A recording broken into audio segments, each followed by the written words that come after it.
l'invité. Europe 1 Soir.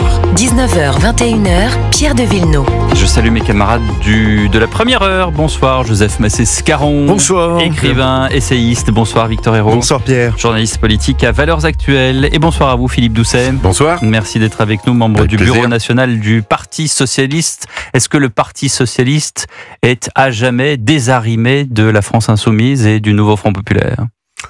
Désarrimé de la France Insoumise, je ne sais pas. Le Front Du Nouveau Front Populaire pour être parfaitement exact. Non, mais le Nouveau Front Populaire, c'est un parti à 4, donc c'est une coalition électorale à 4, donc on en est autant propriétaire que Monsieur Mélenchon, on est propriétaire, donc c'est pas Jean-Luc Mélenchon qui décide qui est dedans, qui est pas dedans. C'est pas Voilà. trop ce qu'on avait compris au départ. Donc, oui, mais c'est aussi la réalité, hein. Donc, voilà, donc le Parti Socialiste fait ses choix, ses Monsieur députés Mélenchon font des choix. dit le Nouveau Front Populaire est réduit d'un parti, il va nous falloir vérifier qui y demeure et comment fonctionner. Oui, donc il verra. Je suis pas sûr. On vient de le voir à Villeneuve-Saint-Georges.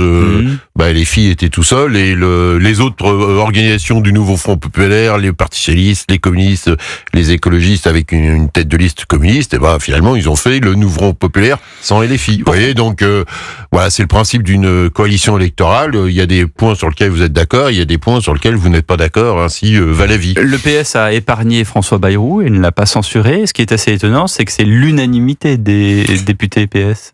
Oui, effectivement, c'était un bureau national ce midi, quasi unanimité, parce que, dans un bureau national, je rappelle pour vos auditeurs, il y a à la fois des élus et des militants politiques, c'est pas toujours la même chose, et donc nous avons fait ce choix-là très largement suite à de nombreux échanges, parce qu'à un moment donné, tout simplement, même si ce budget est un budget de droite, c'est pas notre budget, donc on ne votera pas pour le budget, clairement, mais on a aussi envie que le pays tienne debout, et comme souvent en France, les Français ont un rapport un peu particulier à l'État, c'est que on est souvent très critique par rapport à l'État jusqu'au jour où il n'y a plus d'État.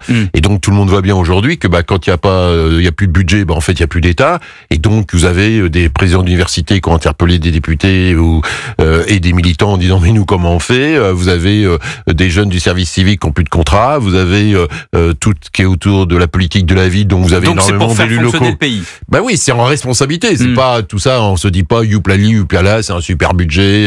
C'est celui qu'on aurait fait. Non, c'est pas celui qu'on aurait fait. Mais à la fin, il faut qu'il y ait un budget pour ce pays, donc on le fait en responsabilité. On préfère avoir, un mauvais accord avec François Bayrou, entre guillemets, que François Bayrou est un bon accord avec le Rassemblement National. C'est aussi simple que ça. Le fait que François Bayrou, a-t-il dit d'ailleurs en responsabilité, est appelé à voter François Hollande en 2017, est-ce que ça a aidé ou pas ? C'était en 2012 ? 2012, oui. Est-ce que ça a aidé ou pas ? Non, parce que honnêtement, sans vouloir vous enfoncer, en dehors peut-être de vous et de moi, et de Pierre, et de François Hollande, et de François Hollande, mais je suis pas sûr que par exemple le jeune journaliste de Valeurs Actuelles qui est en face de nous se souvienne de cette séquence. Qui est François Hollande. Voilà, vous savez parler d'un plan, vous savez tenir. Donc en tout cas que 2012 et tout, vous voyez, donc pour toute une série de députés, de responsables politiques, c'est loin. Non, le sujet c'est vraiment de se dire à un moment donné, on a été capable de censurer, on a vu que le gouvernement de Michel Barnier était tombé. Là aujourd'hui, on est quand même dans ces histoires budgétaires depuis le mois de septembre. Tout ça, en septembre, c'était pas très grave. Quand on est fin janvier et que donc début février et qu'il y a toujours pas de budget et de l'État et de la sécurité sociale, à un moment donné, il faut qu'il y ait des gens qui soient responsables pour 2, pour 5, pour 10 dans ce pays. Et en fait, pour les donc députés... Donc c'est pas un rendu d'invitation comme on dit pour François Hollande. C'est pas un rendu d'invitation. D'ailleurs, pour être honnête, à l'époque, il n'y avait pas franchement rendu à François Bayrou, parce que François Hollande lui avait même pas aidé à garder de circonscription. François Hollande, c'est ce nouveau député là, je crois. Oui, c'est un jeune député de Corrèze qui monte. Il a de l'avenir. La semaine prochaine, on vous dira qui est Léon Blum. Voilà, allez-y. Alors, ma question, je comprends dans votre argumentaire que le Parti Socialiste a évolué sur une très bonne position, qui est mieux vaut cet accord-là, plutôt que le gouvernement se tourne vers le Rassemblement National et ait un accord. Mais dois-je comprendre que c'est pour mieux censurer le gouvernement après, une fois qu'on a passé le budget, qu'il n'y a plus la question du budget, sur une proposition de loi, sur autre chose, de faire tomber le gouvernement à ce moment-là, parce qu'il reste quand même Bruno Retailleau qui vous dérange. Au hasard sur l'immigration.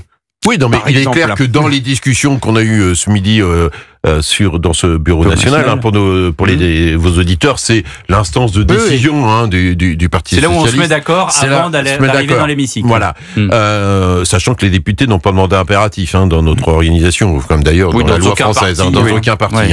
Les députés ont des comptes à rendre aux citoyens et aux citoyennes françaises. C'est comme le bureau national. Non, il n'y a pas de mandat, impératif. On a un débat politique. Ils l'ont eu en groupe. C'est ce qu'il y a écrit. Donc, mais pas simplement. La preuve, c'est qu'on peut avoir des désaccords. Non, après, il est clair que ça a été largement évoqué. Olivier Faure déposera à un moment donné une motion de censure au titre des députés et du Parti socialiste concernant ce qui va arriver dans les différentes PPL portées par Bruno Retailleau, portées par qui sais-je, peut-être sur le droit du sol à Mayotte ou les uns et les autres. Ça, c'est clair que sur la submersion. Oui, effectivement, nous, on a considéré, et on n'est pas les seuls. Vous n'avez pas eu des excuses comme demandé? Non, pas des. Non, à un moment donné, le sujet de ça, c'est un sujet pour nous extrêmement important. C'est que quand vous parlez du sentiment de subversion migratoire, on reprend. Submersion, pas subversion. Oui, submersion. Oui. On reprend la thématique, on reprend les mots du Rassemblement national. Et il y a une règle en politique. Il a les mots des Français plutôt. Oui, d'accord. Il n'a pas parlé de submersion. Non, mais Jospin avait parlé de sentiment d'insécurité, pas d'insécurité. D'accord, mais quand on parle de submersion, on reprend le vocabulaire de l'extrême droite, et ça veut dire que du coup, la moitié de votre cerveau est déjà mangé. C'est-à-dire quand vous reprenez les mots de vos adversaires, si le Rassemblement national est un adversaire de François Bayrou, eh bien, à un moment donné, vous finissez, les mots ont un vrai sens et vous rentrez dans le mécanique intellectuel. Vous avez totalement raison, les mots ont un vrai sens. Et alors, on fait une gymnastique inverse. Quand, là, dernièrement, Jean-Luc Mélenchon parle pratiquement de grands remplacements et s'en félicite, qu'est-ce que vous en pensez? Devant les étudiants. Oui, j'ai bien entendu. Non mais en plus je suis tranquille parce que je représente un courant sur les partis socialistes qui s'appelle Debout les socialistes et où les mots de Jean-Luc Mélenchon sont pas les miens, ils sont pas les nôtres, et d'ailleurs sont pas ceux non plus de la totalité de mes camarades du Parti socialiste. C'est pour ça d'ailleurs que on est au Parti socialiste et qu'on n'est pas à LFI. Donc le vocabulaire de LFI, les choix qu'ils font, ce ne sont pas les nôtres. Donc il a d'ailleurs sa stratégie, c'est intéressant. Faut toujours lire Jean-Luc Mélenchon et toujours le prendre au sérieux, parce que c'est un intellectuel aussi en politique, et quand il fait sa note de blog, il faut prendre tous les totalitaires en général au sérieux ça, je vous laisse la responsabilité aussi de vos mots, mais quand il écrit que finalement dans les jeunes dans les quartiers, les abstentionnistes qu'il faut les chercher, eh bien on a constaté que sur Villeneuve ça ne fonctionnait pas. 19h26, voilà, Philippe Doucet est notre invité politique. Restez avec nous dans Europe 1 Soir, à tout de suite. 19h, 21h. Europe 1 Soir. Europe 1 Soir.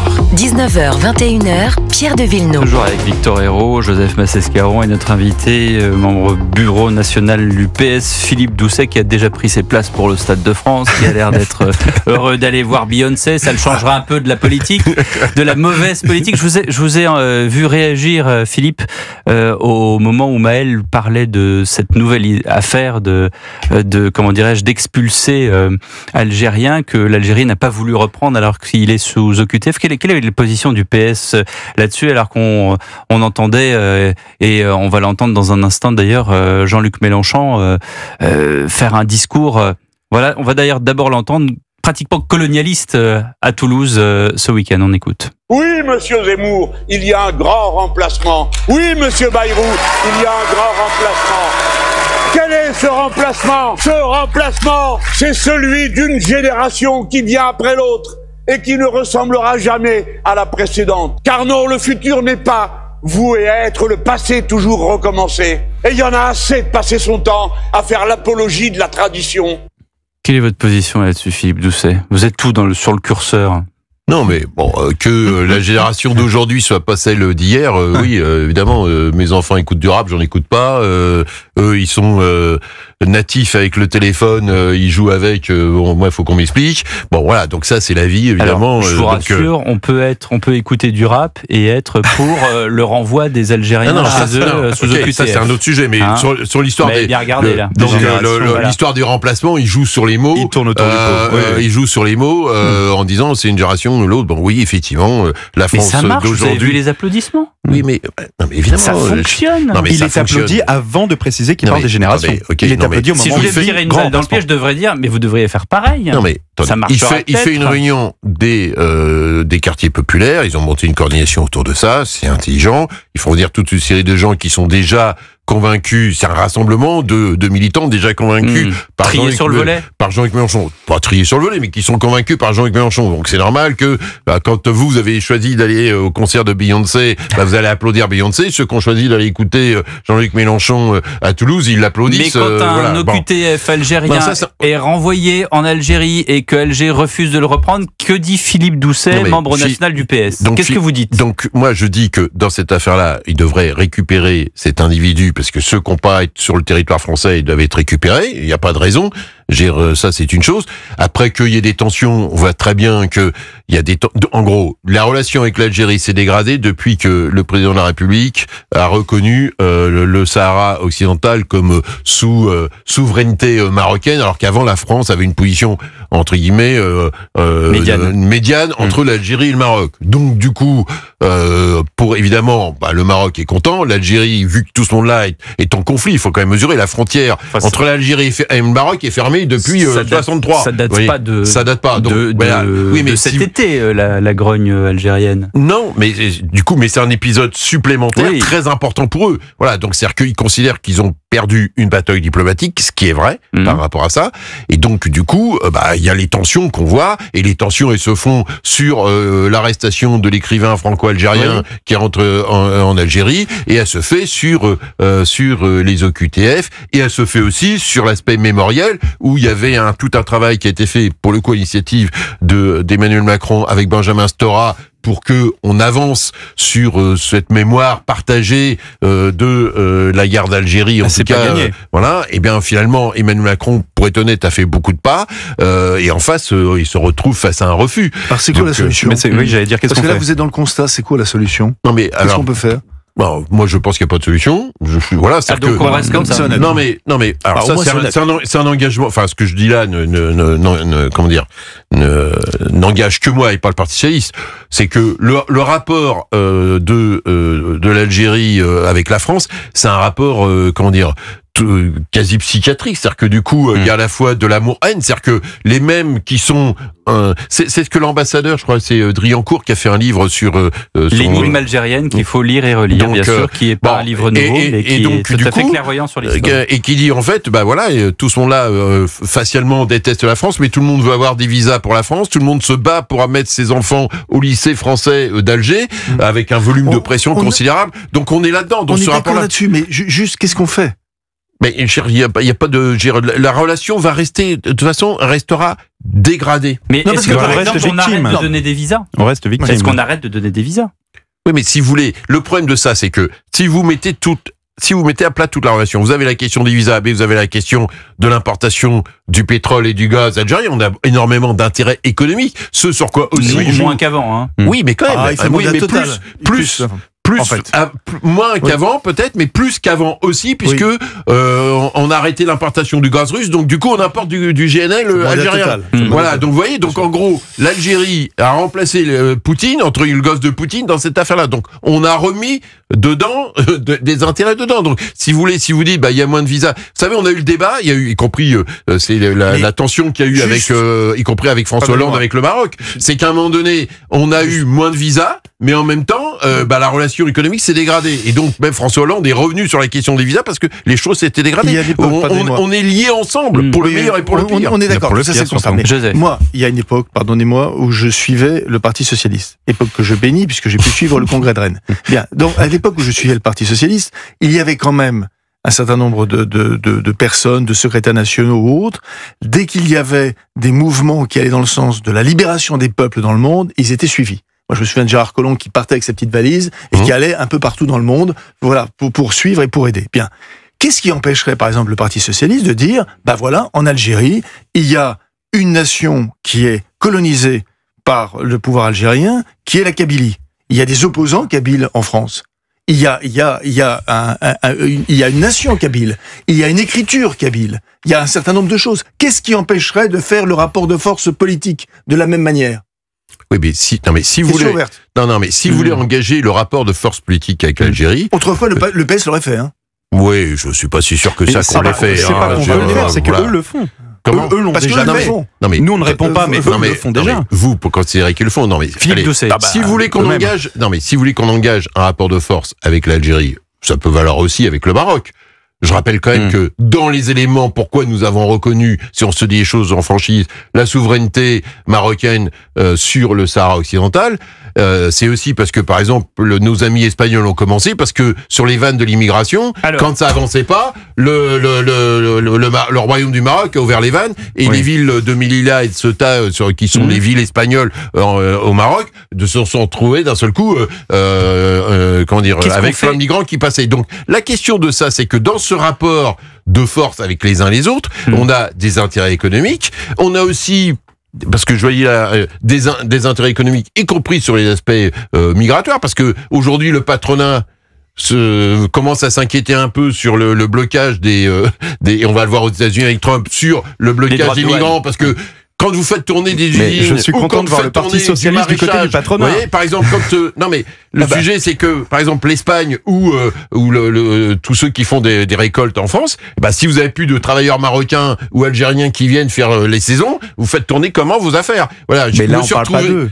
Mais si, parce que là on parle pas de Doualem, c'est pas un travailleur algérien qui est venu dans le rapport de force, dans le rapport de force global, vous avez tout ça, et donc tout ça est aussi une hypocrisie, parce qu'aujourd'hui le MEDEF peut dire d'ailleurs vous les voyez jamais s'exprimer sur l'immigration, parce que tout le monde voit bien que tout ça est compliqué par rapport à ça. Vous voyez, je vous donne un exemple. En Grande-Bretagne, quand il y a eu le Brexit, ils ont envoyé tous les Polonais et ça, c'était devenu extrêmement compliqué. Du coup, il y a des Pakistanais qui sont devenus chauffeurs Uber, et le jour où il y avait la fête de l'île, vous avez plus à Uber à Londres, vous voyez, vous vous retrouvez comme ça. Donc à un moment donné, nous avons aussi des économies qui fonctionnent. On peut être en désaccord sur des aspects culturels, mais nous avons aussi des économies qui fonctionnent avec les immigrés. Et donc vous vous retrouvez dans nos contradictions. Qu'est-ce qu'on fait? Et pour répondre à Joseph Bassescaron, on a aussi, il faut se dire les choses, on a aussi une histoire coloniale dedans qui fait que tout ça est aussi partagé. Et donc le Parti socialiste, il peut se dire, et j'aurais pas été sur la Kabylie, mais j'aurais été par exemple sur le Irak, un mouvement démocratique important que le régime de Monsieur Tebboune a un peu appuyé largement sur la tête. On le voit encore que un certain nombre de jeunes sur Internet, se sont fait attraper par le régime algérien. Mais vous voyez bien que du coup vous vous retrouvez dans une contradiction. J'ai besoin d'une réponse, Philippe Doucet, sur Boualem Sansal. Qu'est-ce qu'on fait de Boualem Sansal quand le président Tebboune, quand on lui dit mais tout de même l'homme est vieux, l'homme est malade, pourriez-vous prendre des mesures de grâce à titre humanitaire? Je ne peux présager de rien. Ben oui, parce qu'il va vous expliquer que la justice algérienne est indépendante. Qu'est-ce qu'on fait?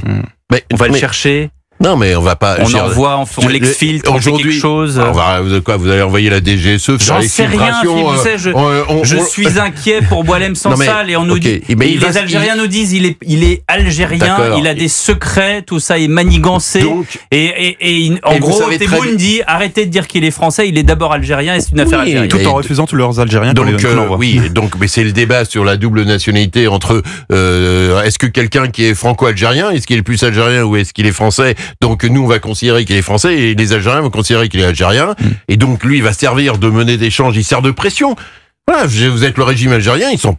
Donc vous voyez qu'on est entré déjà il est pas là pour rigoler, donc il fait monter la pression. Et donc cette personne qui a eu, de mon point de vue, la mauvaise idée vu ce qu'il avait écrit et dit de rentrer en Algérie. Je pense que je sais pas, il devait quand même comprendre. Un peu naïve. De façon naïve, il est rentré. Il se fait attraper. Il va servir de monnaie d'échange ou de chantage dans la relation avec la France. Merci beaucoup Philippe Doucet. Pardonnez-nous Joseph, le temps nous manque. 19h42. Il est temps de se séparer avec le nouveau parti. On était parti là. Le nouveau partenaire de François Bayrou maintenant. Voilà. Pas partenaire, je veux dire, voilà. Oui. La responsabilité pour le pays, pour les Français. Je vous signale qu'au cœur de l'histoire, c'est tous les jours de 15h à 16h. Stéphane Bern vous accueille demain avec la conférence de Yalta qui réunissait il y a 80 ans, jour pour jour. Demain, le russe Staline, l'américain Roosevelt, l'anglais Churchill pour imaginer le monde d'après-guerre.